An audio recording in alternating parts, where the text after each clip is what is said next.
My sincere pleasure is to now introduce Linda Galindo, who impacted my future. About 6 years ago, I was sitting in an audience listening to her presentation.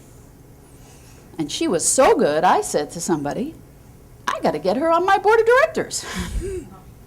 And I made about 10 phone calls, and lo and behold, 6 years went by, and she served on our board of directors for 6 years. And now she's going off. And I said to her yesterday at her last board meeting, Linda, I hope you stay involved. And she said, oh, somebody's already snatched me up, because that's how good she is. So you are going to be delighted by her presentation. So it is my pleasure to introduce Linda Galindo. Thank you, Lisa. Good morning. My name is Linda Galindo. I live in Park City, Utah, right near you, Kara. Aren't you in Colorado Springs? I'm from the San Francisco Bay Area originally, and from the age of 7 years old, I knew exactly what I wanted to do when I grew up. I made the decision. I knew where I was. I knew what I was doing, and I was very conscious. I want to be the person in the radio in my mom's car doing the news. I was like, how do they do that? How do they get like a person? You're 7 years old, you're sitting in the back seat, and there was something pretty dramatic going on in the San Francisco Bay Area at the time. Big news story, sort of something very memorable, maybe like 9/11 for a lot of you. You knew where you were, you knew what was happening. Well, it was just like that for me, and I was like, I want to do that. And so I went into college, broadcast journalism major, and became a newscaster, but I left school in just going into my junior year, took just the major, started sending tapes out, got a job, and really just school didn't mimic what was actually the business once I got into it. It was the who, what, when, where, why, be objective, do news reporting. And when I got into the business, pretty exciting. I was a reporter, became a government reporter, all radio. That's all I wanted to do. Had a face for radio, knew it, and stayed in radio. But I became a reporter. Then I became an anchor. Very quickly became an anchor. Really good at media. But about year 6, news started to become a business. We started to be told by the sponsors, the people who pay for the advertising, you can and can't do this story. We're in the news right now. We're in trouble. Newscasters, we would get a memo. You are not to cover this story about this sponsor. They're in trouble. Someone at the leadership level has done something. Can't do it. I saved those memos.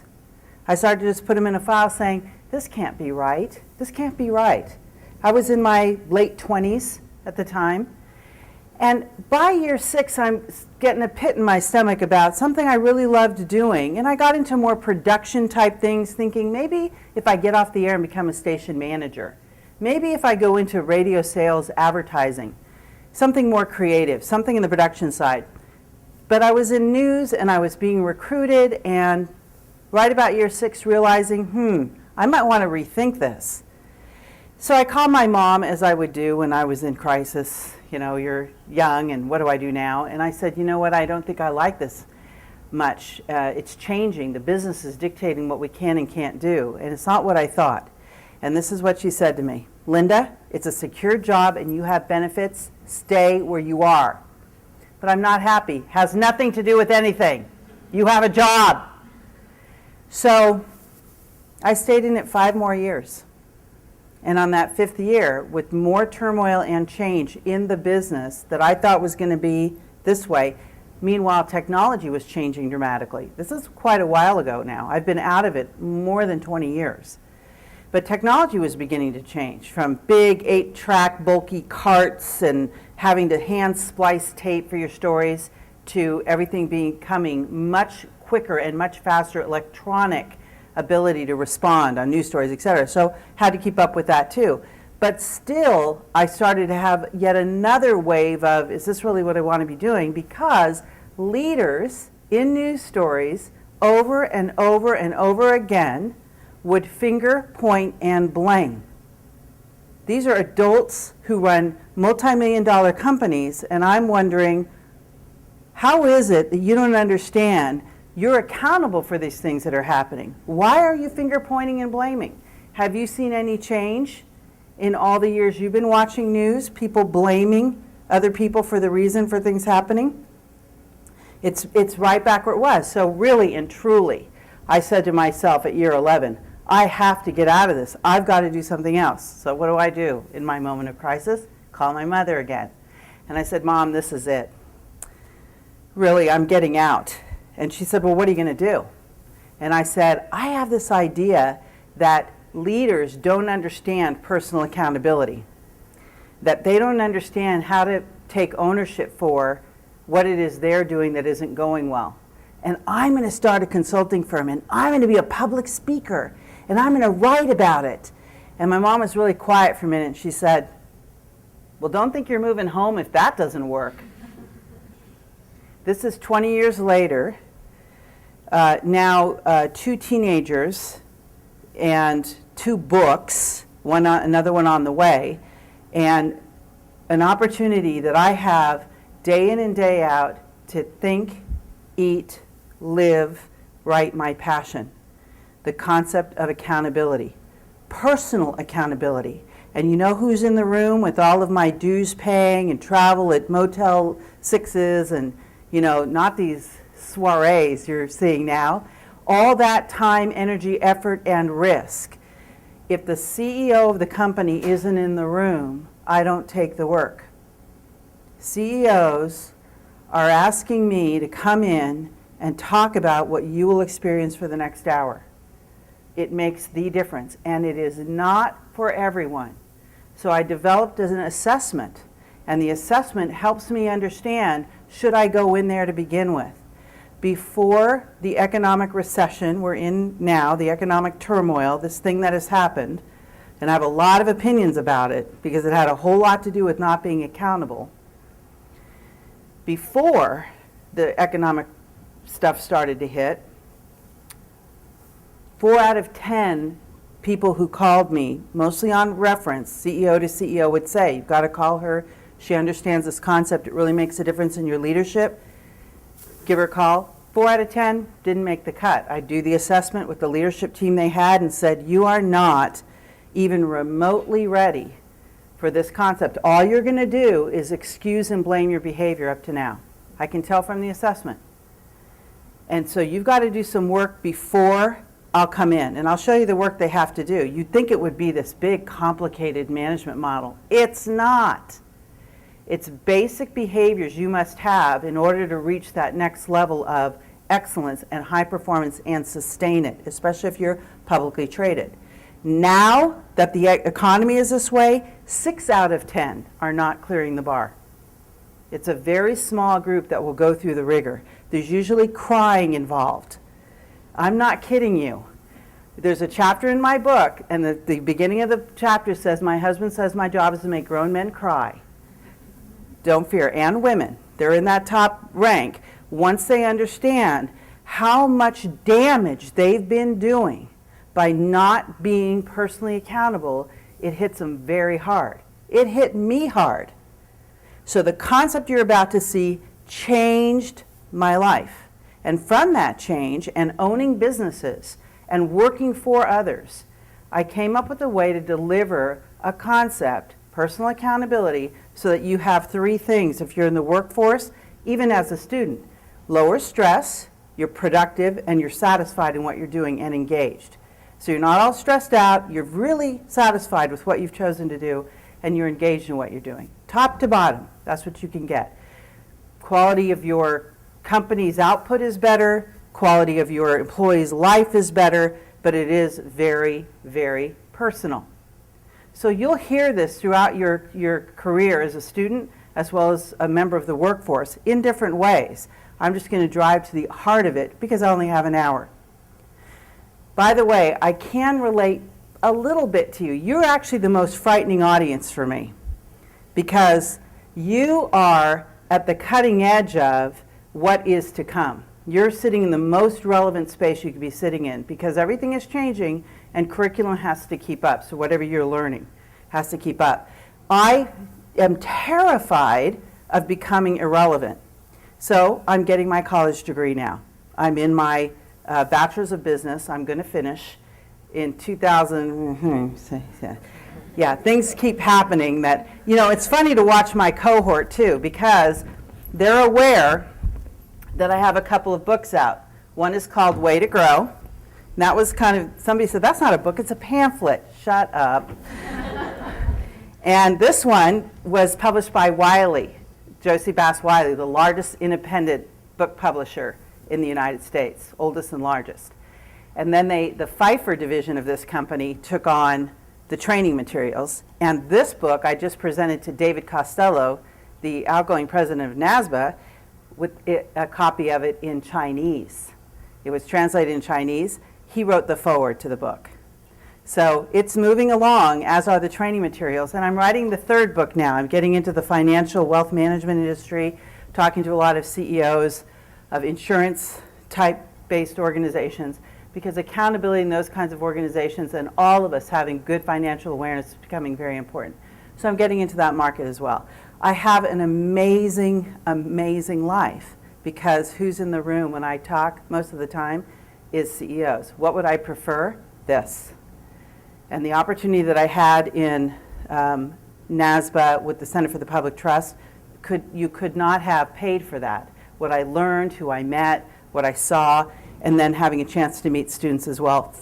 Most favorite of all. From here, my oldest daughter, Leah, who's sitting back here, and I are going to Southern California. She starts her college tour as she goes into searching for what she wants to be doing as she goes into her senior year. It's a privilege.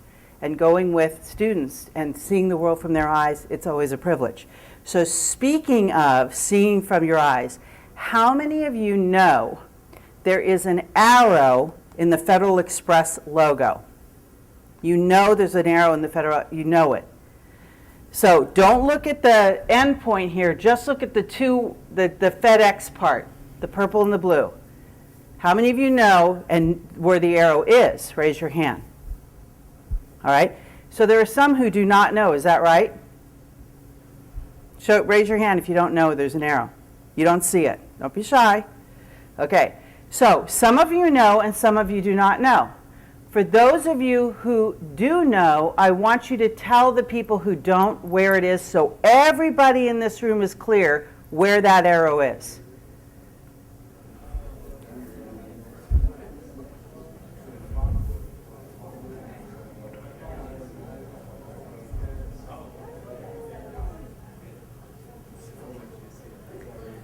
Don't stop until everyone knows. If you still don't see it, the person explaining it didn't do it well.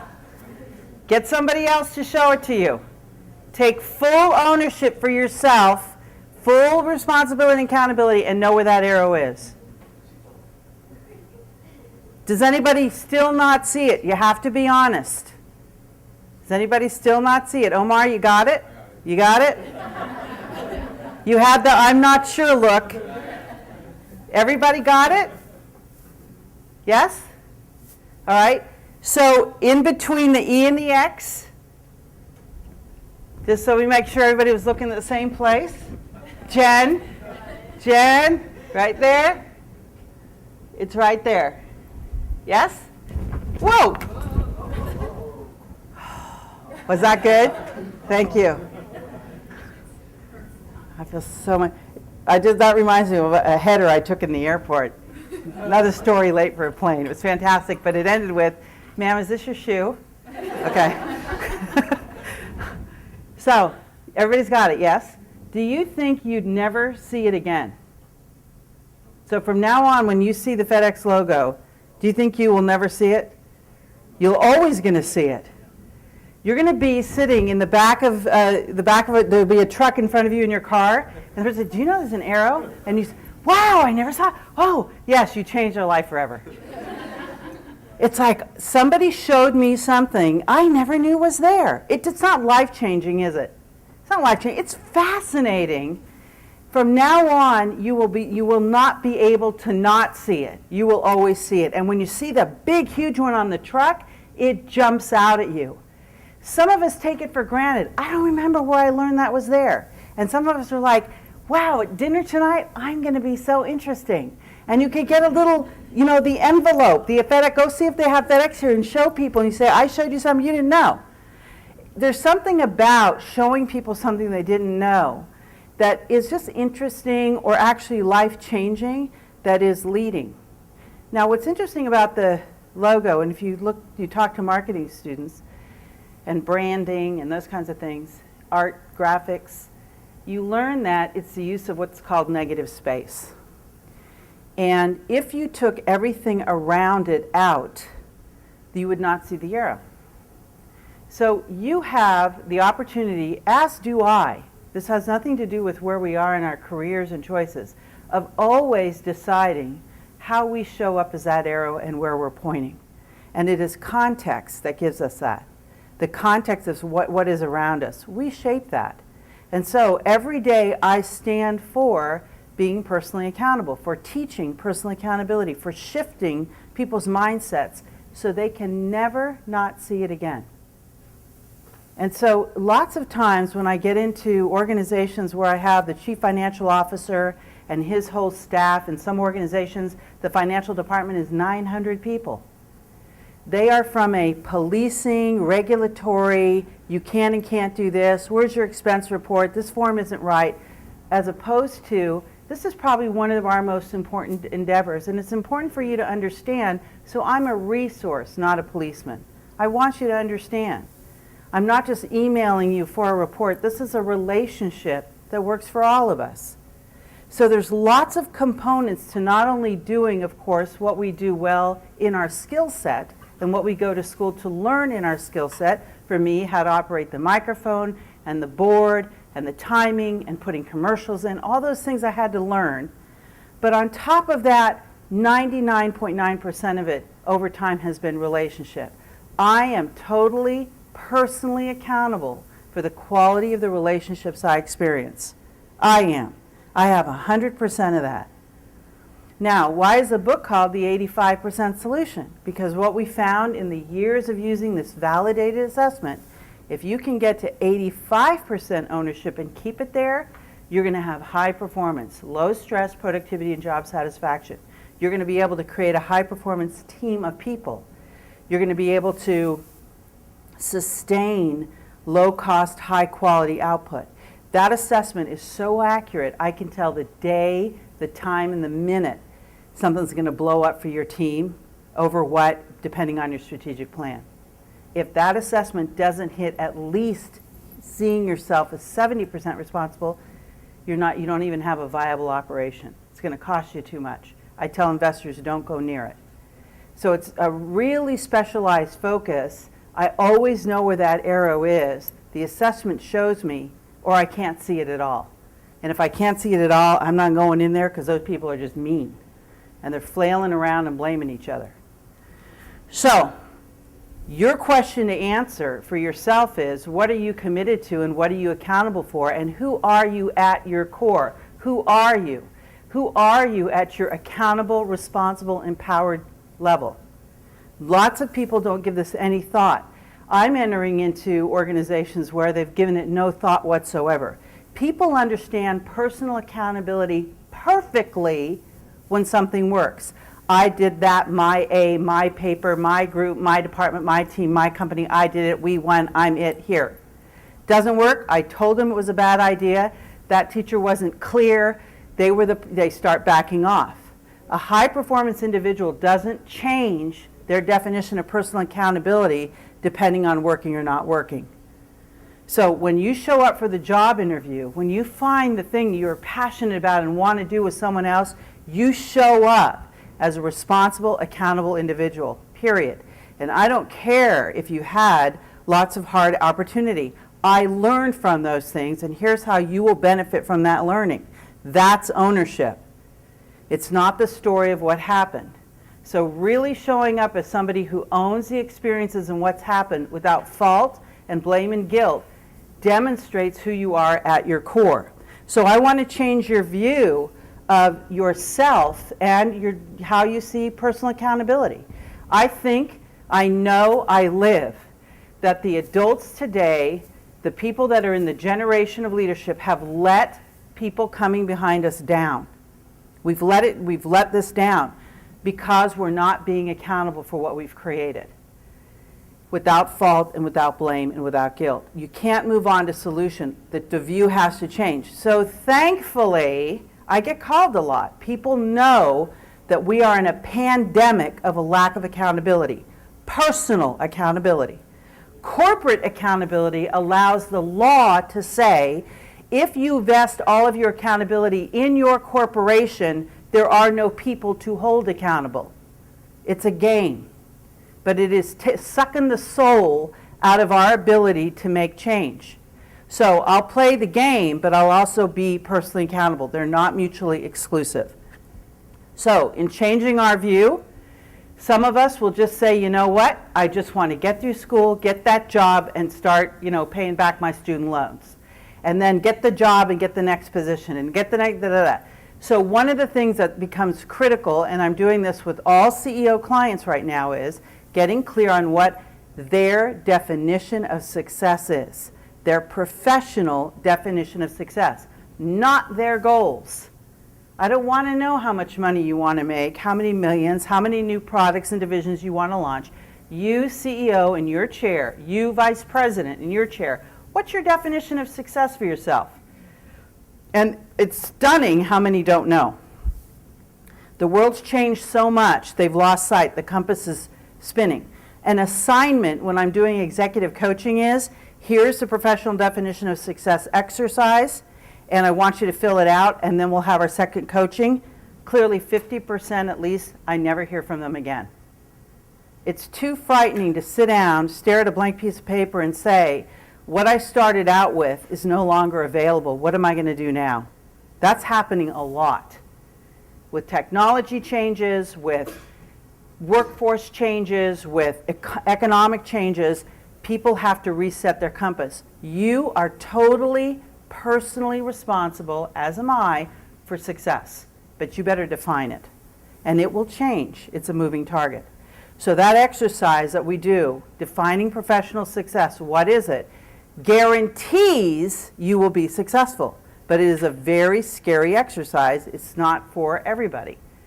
But you sit down and you walk through, as a student, what's your definition of success? As a teacher, what's your definition of success? As a workforce member, what's your definition of success? As a child, with your parents and your aunts and your uncles and your cousins all rooting for you to get your education done, what's your definition of success? As a community member, I had a definition of success as a board member for the CPT, and that's what drives me. So it's critical. Activity is not results. That's what I have to teach organizations over and over. I'm so busy, I'm so busy, I'm so busy. Yeah, but what are you producing? So busy is not the same as successful, and busy is not the same as results. Now, sometimes in your life, you're going to get a hit in the head. And that hit in the head is going to come because you didn't expect lots of things. It'll just be coming along and you'll say, wow, I didn't know that. And sometimes you'll be in training because your company brings you through training, and somebody will be sitting next to you going, are you listening? Because this is for you. You should be listening. And they'll hit you in the head. Sometimes you'll be the person hitting the other person in the head. But one way or another, how we learn, unfortunately, tends to be when we're in most of our crisis, versus it's going along and it's a nice, neat track. But the learning is in the crisis. Better if you have a definition of success and start making things happen instead of letting things happen to you. But either way, I've had great teachers who've knocked me in the head, and I've become a great teacher knocking others in the head. It's not a bad gig if you can get it. But in the end, as you heard, very first thing, Lisa saying, something I heard shifted. I am now working with a 28-year-old young man. He is going to be a game changer. He said to me, I want you on the board of my company. He quit a $250,000 a year job as a rising star executive in an organization for real. And he said, I have to do this thing. Linda, I want you on my board. And I said, I'm on another board. I've got 2 teenage daughters, still like my husband a lot, want to spend time with him. So no, I'm not going to, I only do one at a time. He had me on some kind of radar. The day I was done with CPT, he's on the phone. Are you ready? Because we're going to, yeah, you going to be on my board now? He's got me. And this, he is going to be a name. No, it's a privilege to see somebody. But I did the same thing. Took huge risk, wasn't exactly sure how I was going to pay for things, and then had a lot of peanut butter in the early days. But it was a lot of risk to get out of something I knew and was being recruited to do something I had passion about and really wanted to do. And actually wasn't all that sure. Didn't have a whole lot of help. Now I understand how to support this young man and what he's doing. And it really ticks me off he's only 28 years old, but I'll get over that. So answer this for me. Individuals carry their success or failure with them. It does not depend on outside conditions. Individuals carry their success or failure with them. You know, I think there's a handout, and it's probably in your binder, and it has this on it, more than likely. Is it on there? It is. Okay. So it's the second page of the handout, right there near my lovely picture, or books or something. Okay, so there it is. Individuals carry their success or failure with them. It does not depend on outside conditions. Do you believe that? This is the interactive part. I want to know who put out the lime green memo. It's kind of cool over there. This is the pattern side. This is the lime green side. I'm loving this. Okay. Do you believe it? All right. If I gave you 0 to 100%, Cornelius, how much is up to you as an individual? How much is outside condition? If I gave you 100% to work with, how much is up to the individual for success? And how much is outside condition? What would you say? Put a number on it. Yeah, James, there's one in every group that knows, well, that's the book title. It must be 85. Okay. All right, so if you just took it for living your life, how much is up to the individual for success? The real world. Well, it depends on what you say success is. It depends on what you say success is. It depends on, that's a big, people will say, and I do this in all manner of groups, CEO through, well, what do you mean by success? My answer, what do you mean by success? Well, I don't know what I mean by, I think mostly I'm not sure. That's a problem, one. If you have success clearly defined, how much is up to the individual and how much is outside condition? What would you say? 100%? So think of all the investors who took out mortgages, signed on the bottom line, put their houses underwater, borrowed more than they had, spent more than they had. How much was up to them and how much was outside condition for a successful interaction? What would you say? 100% them? What do you think they were saying, though? It's not my fault. Wasn't not my fault. Who did they have to blame? The bank. The bank! The bank did this to me. Did you have a pen in your hand? Yes, you signed it? Yeah. How many of you go through, even here at the hotel, you sign up for the internet and it says, la la la la la words, and then I accept. Do you read the words? You say, I accept, right? And then they said, oh, it said we could go into your bank account and take all your money. There's tons and tons and tons of things we sign and accept. We just got a free little card from T-Mobile that said, thank you for your business, here's $50 card. You can use it just like a credit card, except ATMs and da-da-da. Turn the page over. The smallest writing I've ever seen in my life, you actually have to get a magnifying glass to read it. Full 8.5 by 11 piece of paper, conditions of use. The less personally accountable people are, the more laws and rules you need. Does that make sense? So one person in a company downloads crummy material from the internet that really don't do that, and what does the company do? When one person does it, they what? They block certain sites, but what does some department do? They block sites. IT's got to block sites. You're going to get a policy. Somebody abuses the expense thing. You're going to get a policy. Low accountability, big policy manual. People not saying bad idea, but it's just me, I'm the exception. A great example of being the exception. How many of you use your phone and drive? Okay, when you have teenagers and they're getting ready to drive, how many of you want them using their phone and driving? Yeah. So I had bumper stickers made that say hang up and drive. My teenagers are going to be driving. Do I want to be, oh, drive, text while you're driving. You know, you're the exception. You're exceptional. In order for me to have them do what I expect, I have to demonstrate it. I have to be the example of it. And all of us think we're an exception somehow. So hang up and drive right there on my bumper sticker. My Lexus, it's on my Lexus. I put it on the car right there. And it's like, people will stop me in the parking lot. That is so great. I love that. And I reach into my car and I say, here, I have one for you. Would you like to? No, that's okay. No, that's good. But I think that's good you're doing that. I said, well, why don't you want this bumper sticker? Help us. 5 teenagers died in one summer in different accidents from the use of cell phones and all these things you hear. My husband drives a bus, sees all kinds of near misses. No, I don't like to put things on my car. Oh, I made it a window cling.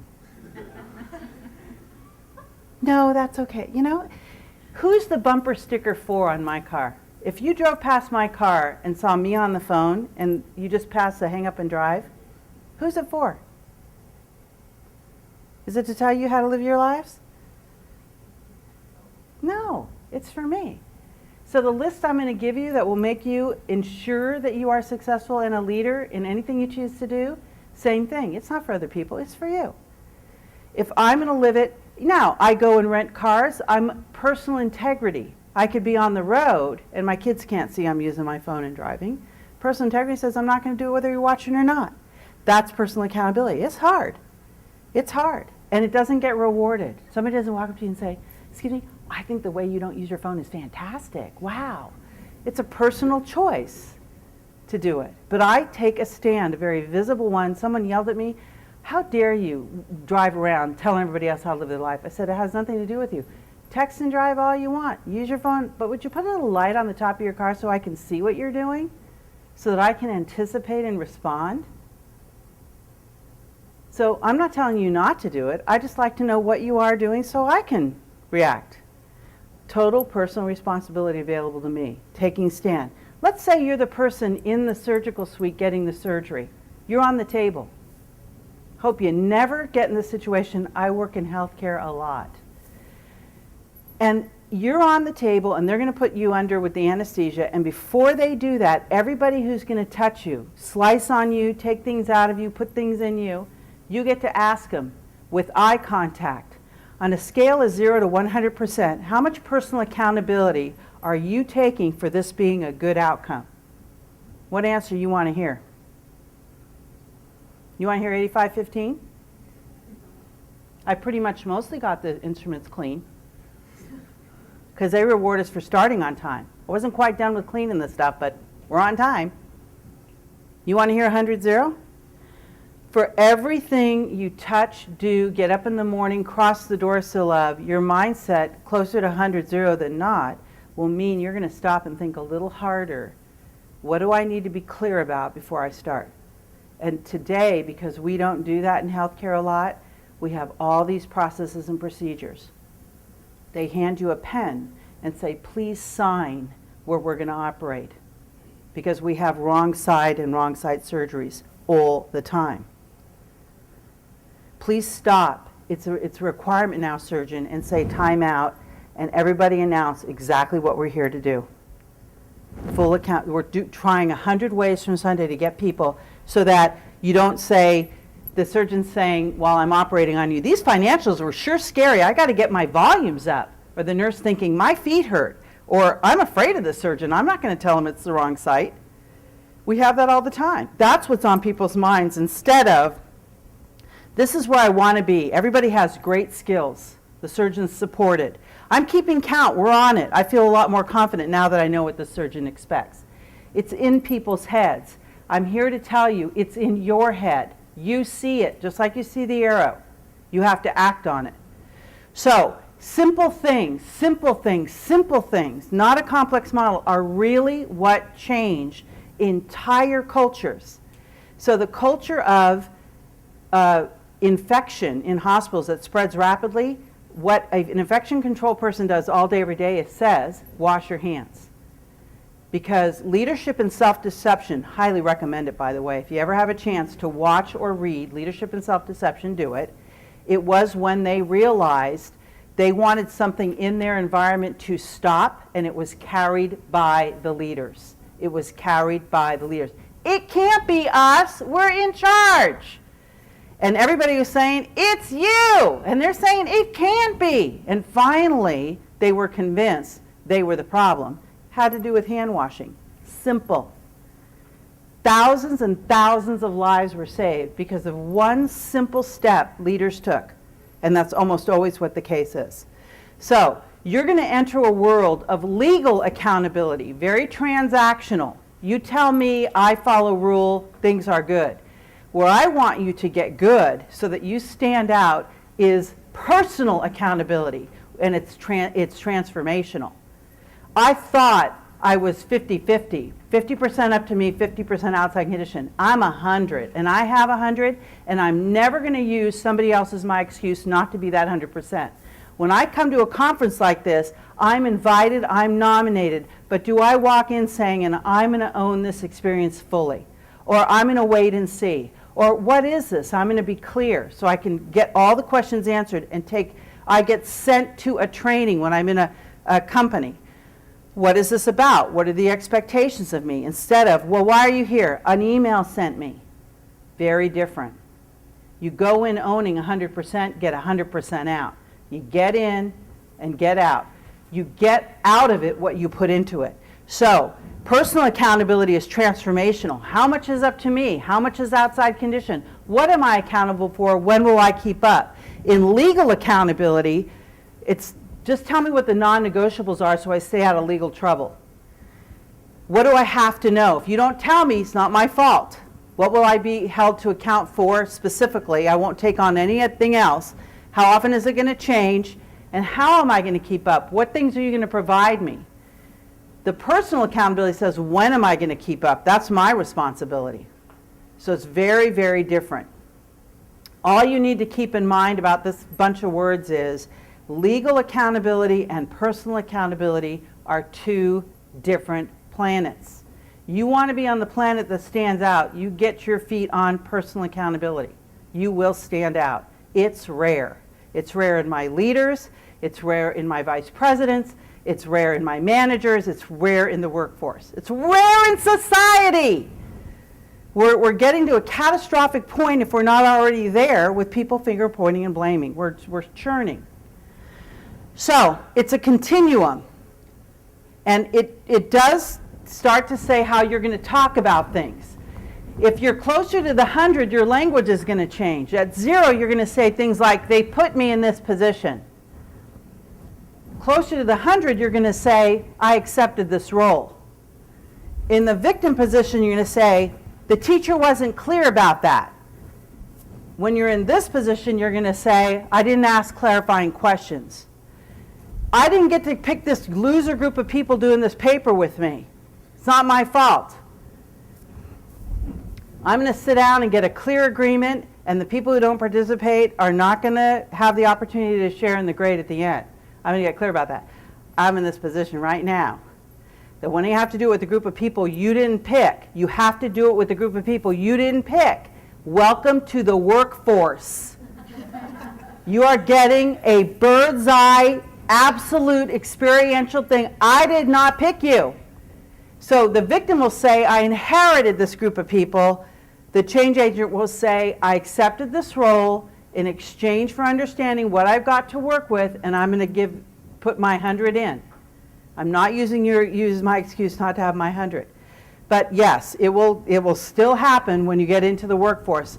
But you are not a victim of that. You accepted it. It may have been uninformed consent, but you can be a change agent if you don't devolve back into, it happened to me. So, you got accountability. You can't mandate accountability. You can only demonstrate it. So CEOs say, oh, bring that into my company. I want everybody to understand personal accountability. I want them all to be 100. I say, it has nothing to do with them. They're doing what they see happening at the top of the organization. So let's see what's happening at the top of the organization. I'm going to put you right through the quiz. look at your handout, is the very first thing on the first page, the behaviors. Do you see talk to, not about? See it? Okay. So what I have them do is I say, you can't go in and say, behave like this. Let's see how you're doing. And this applies to you as students if you accept roles in the Center for the Public Trust student chapter, any leadership role you take, anything you're involved in, see how much of this applies. The first is you make sure you talk to, not about. So you are not, if you talk about someone behind their back, then your character has now been exposed. Does that make sense? It is so fun to do that. But when you're in a professional environment, it tells the whole story. Can't be trusted. And that I want you to know, if we work together, I will always talk to you, not about you. That's tough to do. But you are known when you get in the car and you're driving back from something and you say, oh, did you believe Linda? Oh, it was horrible. Now, if you say she was fantastic, phenomenal, best thing I've ever seen, that's not talking about it. That's good. Do it. It's the gossip thing where you're undermining someone else, and especially if you do it without the other person never meeting the person you're talking about. In an organization, it's a killer.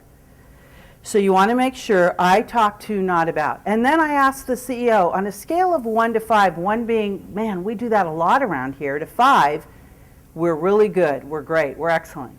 I ask them to rank how they're doing. The second one is no meeting after the meeting. Do you know what that is? Meeting after the meeting? You're in that, James, you're in the meeting, and then what happens in the hallway after the meeting? Talk about what happened in the meeting. And I didn't agree with that at all. Why didn't you say something? Oh, I saw someone say something like that 2 years ago, and they went in this other room and never came out. This happens at the highest levels of our organizations right now, that people stay silent. And then in the hallway, the parking lot, the stairwell, they're starting up, and I'm like, this is high school. It's not even college. This is, can you please have an adult conversation? Raise your hand, express your point of view. But you also have to be careful that you have excellent communication skills, because if you raise your hand and you say, I think that is the stupidest thing I've ever heard, and you're stupid, they say, oh, well, thank you. Appreciate that. No, tone. Do you know people who talk with the tone? The tones is what you're really hearing. They're calling you a name without calling you a name. Yeah, that's really what they're hearing. So oftentimes when someone says, oh, 3 years ago I expressed my opinion and they said I was too aggressive and too, they say, you know, so say it the way you said it at the time. And they had a tone. If you're not sure you have a tone that's problematic, ask at home. For free, you will get feedback. You don't have to go through executive coaching. You go find out from people around you, how do I come across? And then you'll find, so you got to be able to communicate that, no meeting after the meeting. What's the third one? Use clear agreements. So all these things that are on this list, if you want them to start using them, you can email me and I'll send you all the Word forms about all of this. Linda@lindagalindo.com. Linda, I want your forms. Clear agreement. We're going to sit down. We're going to do a project together. Let's have a clear agreement. What's the next one? Meeting agenda clarity. Oh my gosh, stick a pencil in my eye. Meetings are so boring sometimes, especially meeting after meeting after meeting in the workplace. If you get to that place, have an agenda. So in the high-level organizations I'm working in, I say, I'm not going to any meeting if there's not an agenda and I'm not clear. What are we doing? Discussing, deciding, what are we doing? So I have a meeting agenda form required so I can own fully my participation and not just be there because my name was on the list to attend. What are we doing? Ownership. So I push it with clear agreement. What do you really want? Lots and lots of people experience difficulty in being clear because they don't like conflict. If I'm clear and you don't do it, I got to hold you accountable. So maybe if I just be unclear and hope you'll do it, it'll work out. So you got to be careful if you want to be liked more than you want to be effective. Because if you want to be liked, you're going to back down and be unclear with people. Please like me. You're not doing your job. Let's get clear. You know, so really, right through people's careers, they struggle with this, and it gives us a worse work product. What's the next one? Clear roles and authority. People say, I'm held accountable for things I don't have authority for. Well, go ask for it. I'm not going to ask for it. Why not? They might give it to me, and then I'll be accountable. More clarity. Lots of people working right now unclear on their role, terrified to get clear. Job description different than role clarity. Role clarity in a team environment is essential because it changes lots. So you've got to get that distinction made. So we do a role clarity worksheet. What's the next one? Say it again? Yeah, leadership. Which way? I got people with more than one boss. They do the work of the boss they like. They do the work of the boss that provides the reward. They have matrices and dotted lines, and it's a mess. And so lots of times we have to get very, very clear with leadership. What is the priority? You have limited resources. You're sending mixed messages. Sit in this room. Don't come out till you're clear. Well, I don't know how to get clear. Okay, you have 1 hour or you die. Then they get clear. So unfortunately, it's by crisis. But people really want to perform and be part of something great. Leaders, you have to be clear. What's the next one? Accountability is a learning tool. It's not punishing you. It's simply saying, this is what I did. Here's what I learned. Here's what I'll do differently. Here's how I am accountable for that. So if you worked for me and you said, while you were gone on your trip, I had a conversation with the CEO of XYZ and said, yes, we could change the date. Great. However, you just preempted the meeting I had with the President of the United States. Oh, well, here's what I learned. This is what I did. Here's what I learned. Here's what I do differently. Here's how I'll be accountable for that. So when I answer that way, it's not finger pointing and blame. It's ownership.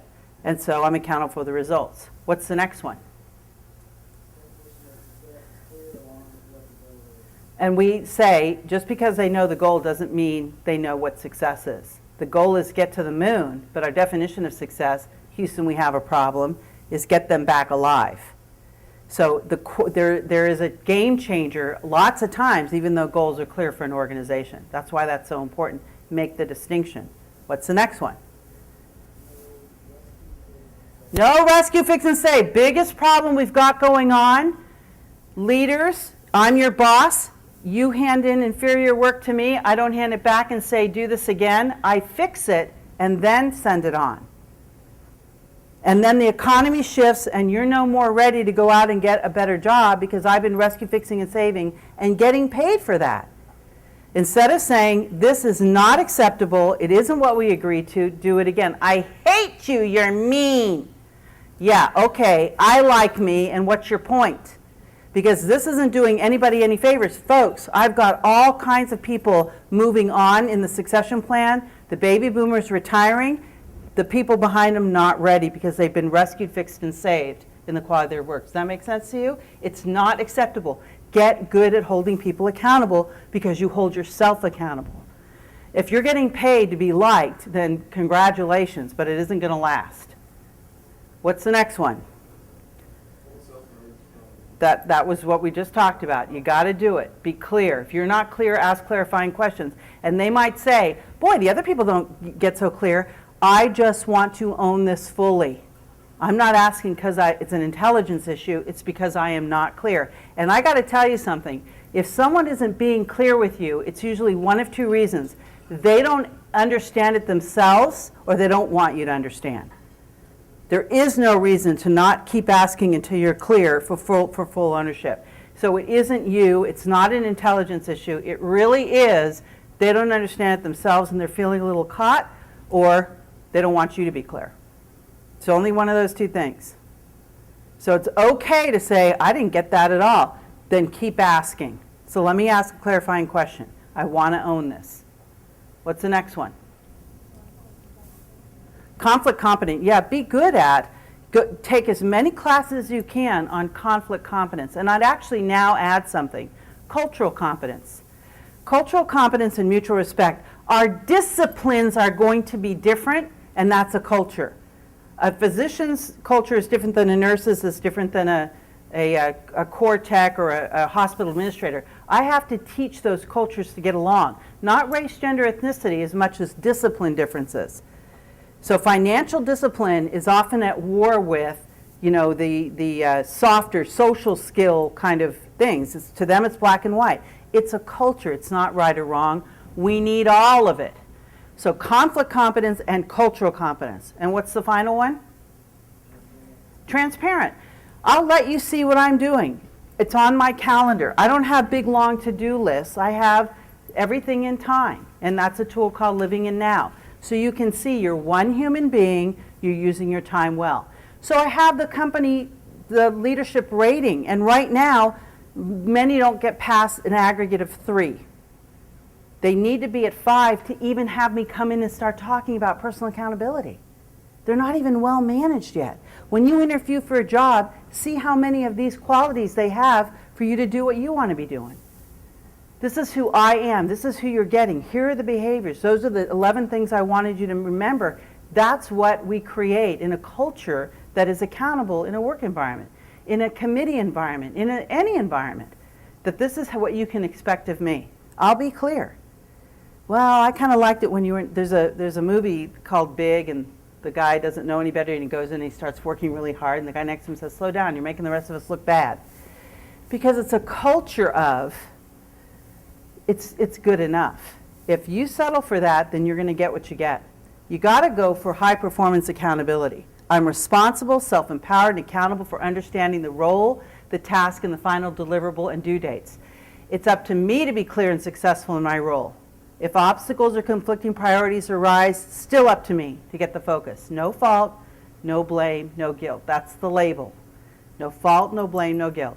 What's personal responsibility? How you think before you do something. No law, no rule, no anything says you're going to work with 100, 0, 50, 50. You decide that. Don't you ever let somebody tell you that arrow is not there. Give it context. I live at 100, 0, and I can recognize when I'm not dealing with that, and I do the appropriate thing. It's not that you should be there or not, then I'm just shooting on you, and you're in a pile of should by the time we're done. And everybody's shooting on each other. And then people come into your company and say, what's that smell? It's all the should. Well, we're shooting on each other. You should do this. Well, you should have known. Well, you should have asked. Well, you should have told me. It's like, I'm not going to shoot on you. You don't shoot on me. SHOULD. So you don't want an environment of that. You want as close to that 100 as you can get. We know 85-15 is the magic mark. Society will push back hard. Take responsibility for my own life. Is that even legal? And the biggest pow to the CEO is, all along I thought I was accountable, and now I'm learning I haven't been. That's a big hit in their head. And then I have to self-empower, take action and risk to ensure the achievement of the result. It requires risk. I've got to step out. I've got to say, Linda, I want those tools. I'm going to start to use them. That 28-year-old did that. He's using them for everything. He wants me on his board to use them. So he said, I'm clear now, and this is risky because as I push people to be clear, it feels a little bit like this. I'm stepping out. This is not age related, it's not experience related, it's self-awareness related. I will take this risk. So you're going to feel a little bit alone in the process, but that's what leaders do.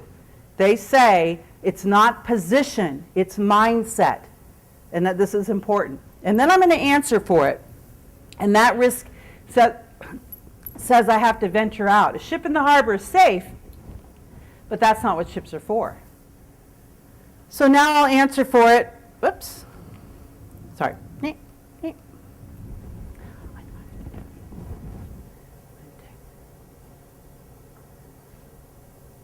Right. I have a Mac. There. Okay. Personal accountability after I evaluate. No fault, no blame, no guilt. This is not personal accountability. Will you tell me why you're not the person to be answering for this? You stand in the middle regardless. So the model is simple. I own it, personal responsibility. I act on it, empowerment. And I answer for it, accountability. Own it, act on it, answer for it. I own it. Hang up and drive. Don't text and drive. I act on it. Never do it. And I answer for it. I have accident-free driving, and I'm aware of what's going on around me. Clear agreement with myself, clear agreement with society. Begins there. I'm not wandering around wondering. I had my moments in the desert, and now I'm as clear as I've been about what I want to do and who I want to do it with. And everybody wants to know what's next in this economy. It's a new game. It's a whole different world. Get your definition of success clear. Keep looking at yourself. Introspection is going to be the winner. Person who knows himself is going to be a tremendous leader, not vulnerable to character assassination because their character is solid. Keep growing. You're going to have to overcome some of your personal barriers to stepping up. So get people around you. I have a coach, I have a mentor, I keep changing them up. The board at the CPT challenged me. These people are extraordinarily successful in their businesses, smart in different ways. Overcome it, take risk. Keep track of what's in the very first box for you, what you believe, because that's going to get your outcome. I believe we can change society with the Center for the Public Trust student chapters, with you asking a different level of question. I believe it, and I'm going to use time, energy, and effort to push it, to champion it, to be a part of it. If I don't think it's going to make that much of a difference, that's not where my time is going to go. Or when you're in deep trouble, say nothing and try to look inconspicuous. Hard to see, but there's a fox right in the middle of the group looking the same way. It's not about going underground, it's about standing out. So, make sure that you stay developed. You're a kind of flower or plant. Way to Grow covers this information. You want to make sure you know which you are. Weed is the lowest maintenance. That's what you want. Be a weed. I'm going to say low maintenance and grow. Daisy, I'm going to have to coach you, but know when you come into my company, I'm going to identify that and make sure you get the coaching you need. Or Orchid, I need steam. It's too hot. Where's my special food? Turn me to the right. It's not hitting me, just they suck you dry. They're high maintenance, but they're pretty. And people are like, just pass them around the organization and hope somebody takes them. You don't want to be in babysitter university. Most managers feel like babysitters. Did you know that? They feel like babysitters because people don't step up to their personal accountability and clarity. I don't want to take this job to babysit. I want to take it to be a difference. So, no, you don't want to go there. You want to make sure you're in this model: responsibility, empowerment, and accountability. Some days all you can do is smile and wait for some kind soul to pull your rear end out of the bind you got yourself into. And usually you got yourself into that bind by not being personally accountable at the get-go. So you recalibrate, get great ideas from this conference, but do not do this. Do not go back to everybody after this day and a half or 2 days and go, I learned some great stuff you should use. Then the person going, oh man, have you been to a conference? You're going to make me read a book. You're going to, look up the website, go to the YouTube thing. Leave me alone.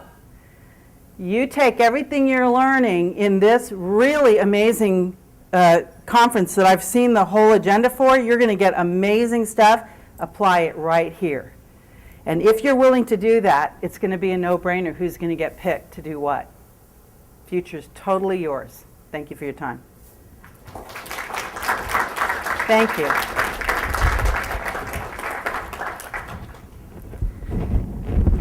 And now, oh, you can ask me questions.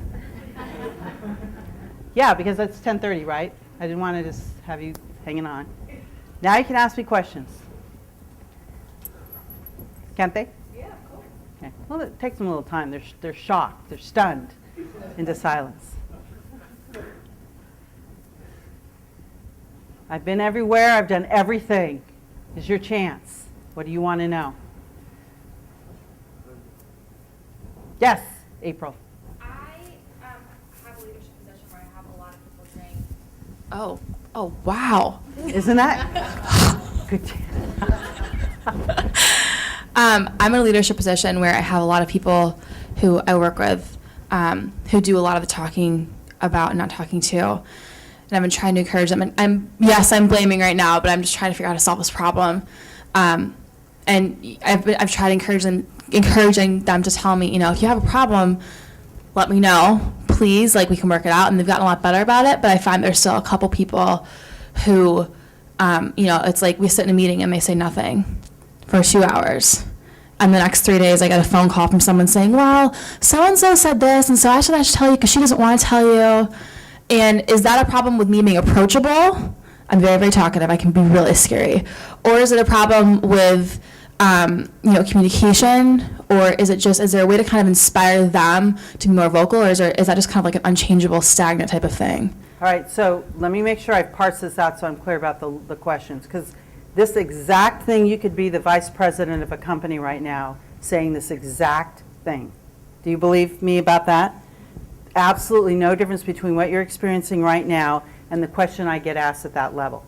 So one part of it is, why don't you tell me directly? I'm calling you Peyton because, the person's afraid to tell you this, but, you really need to know this. So I'm probably going to get some really good feedback right now. Why is it, before you tell me what you think is so important this person pass on, I'm not told directly? So I'm going to use that person as a resource. Could you give me some feedback? Am I scary? Do I shut you down after the first sentence before you even have a chance to say it? Well, 8 years ago, when I tried to talk to you, you did this. Good to know. Now, before you tell me what you think you need to tell me, I'm actually just going to call the person directly. Oh, no, don't do that. Then they'll never trust me again. Yeah. Then I'm not comfortable with this conversation. I prefer, you have to have some courage to say that. The 2 words that I alluded to in the description, you're going to learn 2 words. Remember the 11 behaviors I showed you? You're scoring those. The 2 words, it's on a big pink card in my office. You go in my office, there it is, because it requires this all the time, every day. Be brave. Be brave. You got to stop for a second and say, it's not okay with me to pass it on. I'd be happy to learn why I'm not approached directly, because I need to know this. And I might cry, so I'll bring my own Kleenex, but I want to know, and now I'm going to talk to that person directly. That's one thing. All right, now let's go to the next box. The next box is, you're with people and they're talking about someone that's not there. And you say, I need to stop this right now because I'm getting uncomfortable. Let me go get the person so they can hear this too. You think that would shut? So your eyes went, what? Let me go get them so they can hear this too. Now, if you're going to be doing stuff like that, it's like having the bumper sticker on your car. It's like, I'm going to announce it. I don't do this. You're going to get left out of every grapevine there is, and you're going to become the subject of the grapevine. It's great fun if you're willing to, be there's always an element to something that's getting passed around, so okay. All right, so I'm going to say I'm uncomfortable because that person isn't here. So at the very least, I'm going to just dismiss myself. We're talking about someone who's not here. Can I go get them so they can hear this too, or maybe I just need to dismiss myself? This isn't appropriate. So the final box is, you're going to be a huge winner in effectiveness if you can use the word I more than the word you. You need to stop talking about other people. It's really causing a problem. I'm uncomfortable and I'm getting really concerned because there's a lack of direct conversation, right? The second you say you, defenses go up. My husband says to me, you need to really work on your attitude. I say, thank you so much. Wow. Yeah, let me do that for you. Not. It's a fight. It's you are doing something that's impacting me versus saying, in a professional environment, in particular, with committees, as the leader of something, I have a concern. I'm frustrated because I thought our agreement was we'd come to these meetings prepared and on time, and that's not happening. Did I misunderstand? I want feedback. You have a euectomy. Have a euectomy. Just get it out of your, now, you can remove that. You're gonna, and I'm performing that procedure on lots of CEOs right now. However, there is a time to use you. When you are the manager with authority and someone is not performing and their job is at stake. You'll hear me say this. You need to understand you are on a performance improvement plan. You have 2 more opportunities to make this right. And if that does not happen, there is a consequence. And the consequence is you are no longer employed. But if I use I'm wondering how you're feeling about 8 o'clock as a start time. And I think maybe I haven't been clear about, no, I'm going to say 8 and after 8 is late, and you need to understand that or you are not here. There are non-negotiables. So I have 2 hats I'm wearing. The collegial leader hat that says you're a peer. I don't have authority over you. You are a colleague. This is volunteer work. I'm going to express lots of I. I'm going to enroll. When it's you and I'm managing and this has to be done, you're going to hear you. Do you see the distinction? Use when you're the boss. Use when you're the mom. It's so cool. You need to know this is how it's going to be. If it doesn't work at work. It doesn't even work at home that much, but you know, you could try. So the process, there's so much to the way that we get work done that a lot of it is you have to enroll people in the relationship, and you're starting to get uncomfortable. Own the discomfort, use an iMessage, and ask for feedback as often as possible. Does that make sense? Mm-hmm. So try it, but you got to put yourself in there and say, I'm uncomfortable, and here's why. And often, if you could do it after the fact, so you go to the person and say, a couple of times I've had an experience where I'm being told something that someone else has said. I want to know if we can make a new agreement about how to handle that, because I'm getting really uncomfortable with it. When you do it not at the time, they can hear you much better, and they start to change their behavior. But you get no wiggle room in doing it with other people. Does that make sense? Mm-hmm. You got to be clean about it. Can't mandate it, only demonstrate it. That was a great question. Did it answer it? Yes. Okay. Thank you. You're welcome. Anybody else? I love questions. Yes. No. You kind of Noelle. already answered this a little bit. You started talking about if you're in a management position, you have someone that's not performing. But this is a bit different as a student when you're in a leadership position over someone else. You can't really fire them. Oh, You can't thank fire you. them. Right. And so how would you handle, and this is a situation for me right now. In fact, I have a meeting with this person next Monday. How would you say I could handle that same, like, you know, I can't say you need to do this or else I'm firing you, because it's like, well, everyone voted for you and I can't fire you. Yeah, it's like I didn't pick you. Right. Let's start there. Exactly. And so, but how would you say that I could address that differently then, and still kind of say something as far as you do need to do this, like, and kind of one thing that stood out to me that you said was when you said it's not a position, it's a mindset. And I feel like with that person, they see it as just that's their position, but they don't take the initiative in their position, whereas other people in my leadership team, I don't have to tell them anything. I mean, because I'm the president of the organization, they do it, and they tell me, what do you want me to do? What do I need to do? And this particular person never asks, and if I don't tell them directly, if I don't babysit them, it doesn't get done.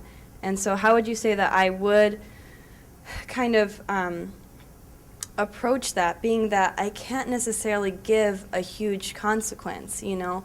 I mean, the I'm only, with you. you know, the only feel possible your pain. consequence I could be is like, you know, I'm going to tell everyone not to vote for you next year or something. Okay, but so that would be gossip. I'll provide an answer, but I'd love your feedback as well. Okay. I'd like, you know, we've all dealt with this in some form, I'm sure, especially if we are in volunteer organizations. Thank you. I would suspect it's a role clarity issue. And to read, the purpose of this meeting is to revisit role clarity. And I'm doing it with everyone. So because these things are not happening, I know it's probably because I wasn't clear. I want you to notice I make myself the problem, not from a, you know, ah, gosh, gee whiz, false way, but really it's probably because I wasn't clear. And in order for this to work, all these roles have to be done. And I'm totally understanding if someone can't do something because family situation, school workload change. So can I talk about how these things can get done? Because I'm talking about the role, not the person, right? You got to be careful. It's very difficult to be non-judgmental. Very difficult, because it'll come across in tone and otherwise. Why really am I having this meeting? I'm having it to be clear, or to make you understand I'm pretty ticked off right now and I need you to behave. You know, really you've got to get clear. It's called intention. What's your intention? And my intention is to explore why these things are not happening. Is there something I can do? Up to and including they're never going to happen, and walk away with no judgment about that, but sit down and parse it out so it happens. But you've got to get to a place of no judgmentalness, because you also don't have that role either. They did what they did, and they'll always potentially get by that way. We see it in political office all day, every day. They're doing other things. And it's not the work that they signed on for, that we voted for them to do.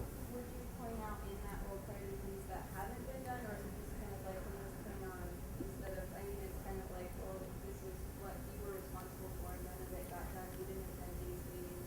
Okay, great. Yeah, no. Okay. Yeah. I would say you don't want to do that thing because, again, put yourself in their position. So I would say, I'm having this meeting with everybody, so I'm sure that I understand role clarity. I'm thinking it's because it wasn't clear to begin with. And so I just wanted to reset. Is this what's expected? That you attend this many meetings, that you're on time for them, that these duties are done. And let's just look at it. Maybe I need to get clarification. With no thought of other than just getting to a place, not a solution. Does that make sense? Just get to a place. Because you know what? People walk away from those conversations going, okay, she didn't make me wrong. I'm not in trouble. I think I'm caught in not doing what I agreed to do. And they think about it. I would try to walk out with a clear agreement. So can we agree going forward, if anything that's in your assignment isn't going to happen, that I get contacted? So your goal really is make nobody wrong in the process. Does that make sense? And I do have a role clarity sheet you can look at just to help you prompt for all of your team that's doing this voluntarily. Just linda@lindagalindo.com, send me your tools and look through them and see which ones are going to help you. In writing, noting things, and be sure you never talk about her negatively to anybody else. And I know that's tempting. To slow it down, get to a place, not a solution, come out with a little baby clear agreement out of it. And some people you do have to babysit their entire lives. How many times do I hear this? They're so good at what they do, but they have terrible interpersonal skills. So they've got crummy morale in exchange for someone who's skilled. And people say, let him go. We'll work short. We'll cover it. We'll do anything. We won't complain. But we don't want that attitude around us. It's our environment too. So they'll parse it out. And your job is don't make them wrong. You're welcome. I know there's some people that got an A on a subject they didn't even participate in because the group wanted the A more than they did. You ever been in one of those? And you know, you could talk about them all you want, but then when you're the employer and they come and interview for you for the job, you just start saying, no. It shows up. Although I can't fault that person. They're getting a good ride for very little work. Score, got a good team. Yes. Okay. You talked about, activities not equaling results. Probably the biggest offender of that right here. I'm so on a day-to-day basis, I wake up and I'm like, okay, I have this and this and this, I have my planner, and then I'm going to go here, and then I'm walk here, and this meeting, this class, and da-da-da-da. And I'm always just in the mindset of oh my gosh, I'm so busy. And I have problems some days because at the end of the day, you're laughing because it's so true, because it totally happens. I have a daughter like this. Not that one. Not that one, okay. Not that one. But how do you, this sounds like a really simple question, but how do you achieve those results? How, at the end of the day, how do you look at everything that you've done in the day? And how do you look at all of your projects and all of your agendas and all of your, to-do list? And how do you take that from being busy and having a lot of things to try and accomplish to actually, at the end of the day, not even prioritizing, but just actually making this is going to be a good answer, I can tell. You think of this Can't one. wait. All right. So your experienced professional world, six-figure person corollary is they have Velcro here and here in the company, and they're like this all day. And people go, what? Can we help? No, I'm fine. Well, no, really, I have a way you could, no, it'll be okay. All right. It's the heroics of a lot. Here's the first thing I coach. You are not allowed to have a to-do list. I would take it away. See, look, she's having withdrawal already. Not allowed. You have a high activity need. So just like breathing, the second you get focused and it's calm and straight, something starts knocking. Hello, move. Oh, blinky. Oh, look at that. Oh, phone. Oh, email. Oh, and if I don't respond to that, I'm going to die. It's a high activity need. So there's some people with a high activity need. There's other people opposite, high thought need. Two of you sitting, I say the same thing, boom, you're gone. What's she doing? I have no idea. She's going to do something. He's saying, what are you doing, Jay? I'm thinking about it. He's thinking through this. She just gets going. High activity need. So 1, no to-do list allowed. 2, you must have a physical activity outside of school, work, and everything else that is purely physical. Bike, run, bowl, hunt, fish, whatever, shop. I don't know what you people do. But go do something active, because then when you have to say to your mind, sit and focus, it doesn't feel like you're depriving it of the air it needs, which is lots of activity. If you handle that activity need outside of the need to focus and do quality work and handle things, then you'll be able to calm yourself down.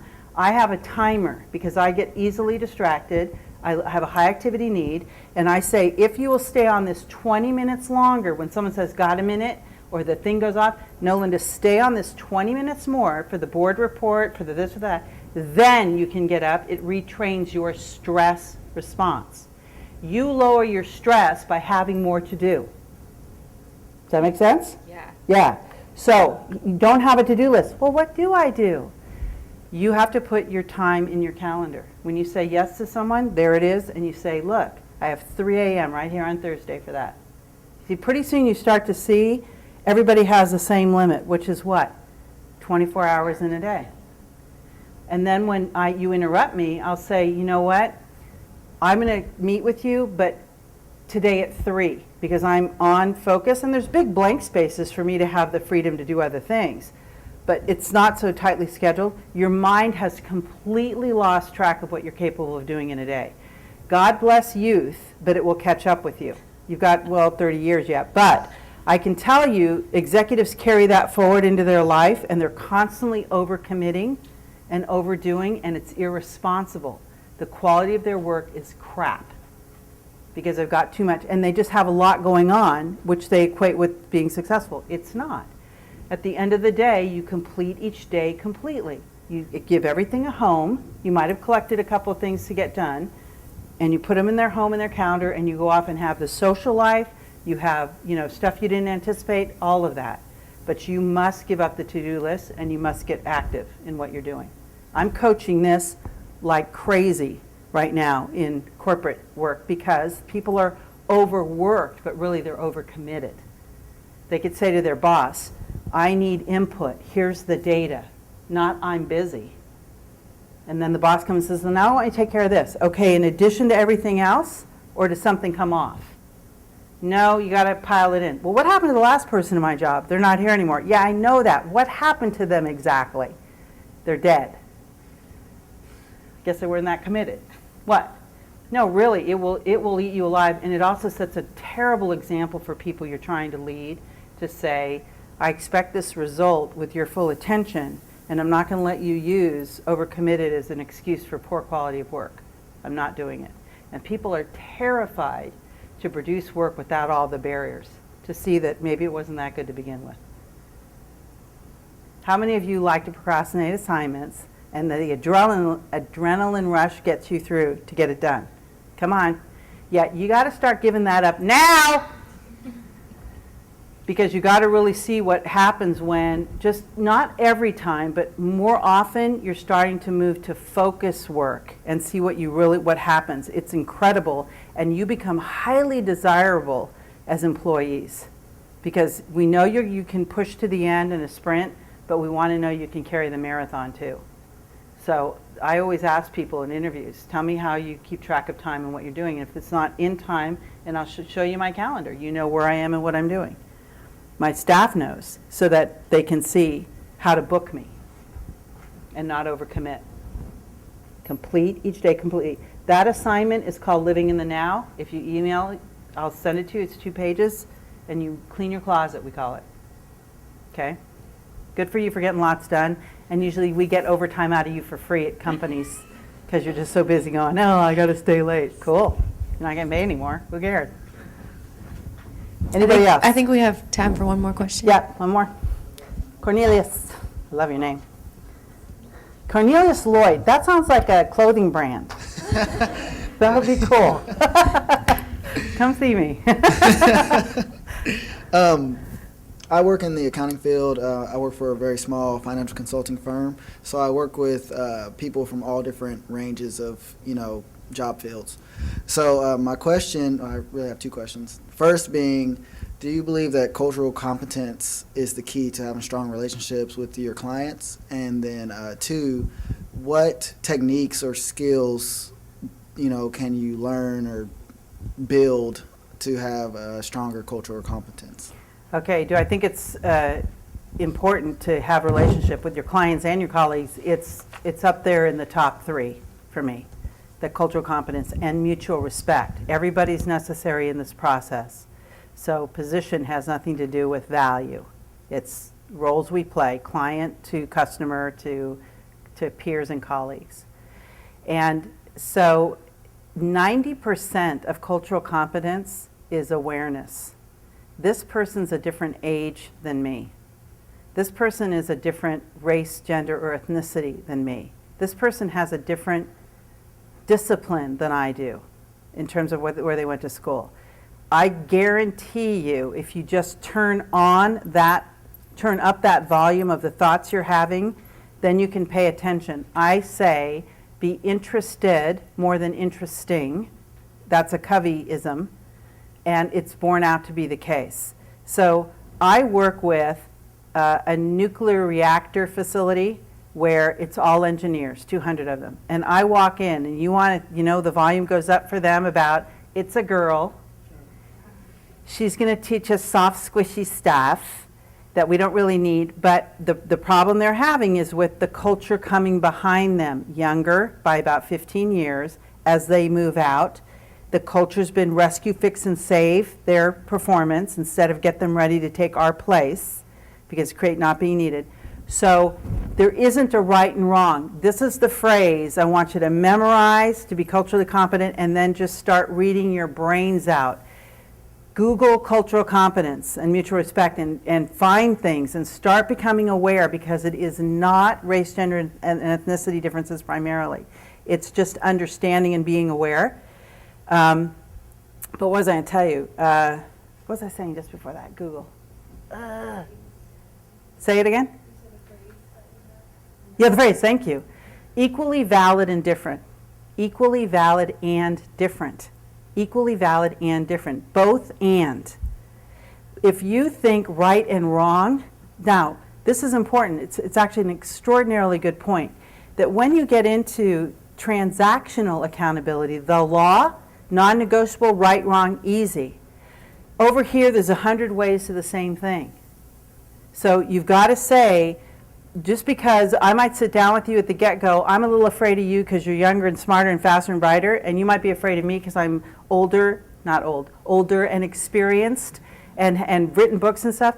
We start up with that versus saying, what is the thing we have in common we want to solve? And the way you do it may get us the same place, way out of my comfort zone. When I went back to school, I said, okay, what textbooks do I buy? There are no textbooks. What? Yeah, and you need a Mac. A what? I'm on a PC. All this changed, but it's a different way, the same place. It's a different way, the same place. Both and, equally valid and different. So I can, last question, leave you with an example of this that I learned from my husband, and he continually teaches me with funny things he does, but this one in particular. We got married, we combined our households, and we divided the chores of the house. And you do things certain ways. You grow up doing things certain ways. So one of them was mowing the lawn. First day of our marriage weekend, I said, I'll go mow the lawn. And I'm out there 2 minutes, and he runs out. And I'm like, what? And he goes, turn the mower off. What? And he says, that's not how you mow a lawn. And I said, excuse me? He said, Linda, rows. You need rows. You got to, start down the track and then turn to the right. And I said, stop. Your definition of success and mine appear to be different for mowing lawn. Here's mine. Blade hits grass, order in which that occurs, unimportant. All shorter when I'm done. That's my definition of success.